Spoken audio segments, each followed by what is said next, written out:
Digital নিরাপত্তা আইনের সংশোধন প্রয়োজন বলে মনে করছেন বিশিষ্টজন এবং ভুক্তভোগীরা। গবেষণা প্রতিষ্ঠান সেন্টার ফর গভর্নেন্স স্টাডিজের আয়োজনে ওয়েবিনারে আইনের অজামিনযোগ্য ধারাগুলো পুনর্বিবেচনা করতে বলেছেন বক্তারা। দেখুন সুলতানা হিমু রিপোর্টটি। ডিজিটাল নিরাপত্তা আইন 2018 প্রণয়নের পর থেকে এ নিয়ে চলছে আলোচনা সমালোচনা।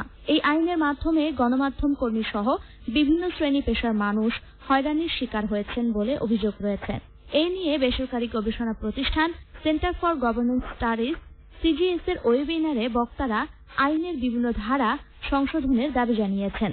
ডিজিটাল নিরাপত্তা আইন প্রয়োজন আছে, সেই প্রয়োজনের মধ্যে যে ফাঁক ফোকরগুলো আছে বিভিন্নভাবে ক্ষতিগ্রস্ত করবার জন্য, হেনস্থা করার জন্য, সেগুলো যাতে না থাকে আইনগুলোতে।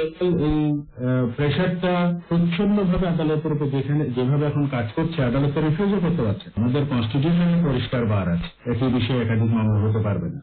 আমাদের ফৌজদারি আইনের মধ্যে পরিষ্কার করে বলা আছে একই বিষয়ে একাধিক মামলা হতে পারবে না। তারা জনপ্রতিনিধি হয়েছেন, জনগণের সমালোচনা শুনবেন না, এটা তো হতে পারে না।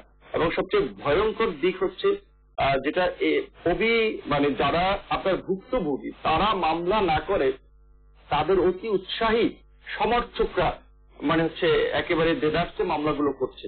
বিভিন্ন গণমাধ্যমে পাওয়া তথ্য অনুযায়ী ডিজিটাল নিরাপত্তা আইনে প্রতি বছর 1000-এর বেশি মামলা হচ্ছে। সরকার বলছে সাইবার নিরাপত্তা রক্ষায় এই আইনের বিকল্প নেই। এডুকেশন আনা লোকদেরকে প্রতিহত করতে হলে, তাদেরকে আইনের আওতায় আনতে গেলে এই আইনের বিকল্প কোন আইন আছে? বাংলাদেশে এই ডিজিটাল অপরাধকে প্রিভেন্ট করার জন্য, তাদের পানিশ করার জন্য এর বাইরে আলাদা কোনো আইন নাই। তবে অপরাধের ধরন বিবেচনায় জামিনের বিষয়ে নজর দেওয়া প্রয়োজন বলে মনে করেন বক্তারা। ওয়েবিনার সঞ্চালনা করেন সিজিএস এর নির্বাহী পরিচালক জিল্লুর রহমান। Sultana Himu, channel I, Dhaka.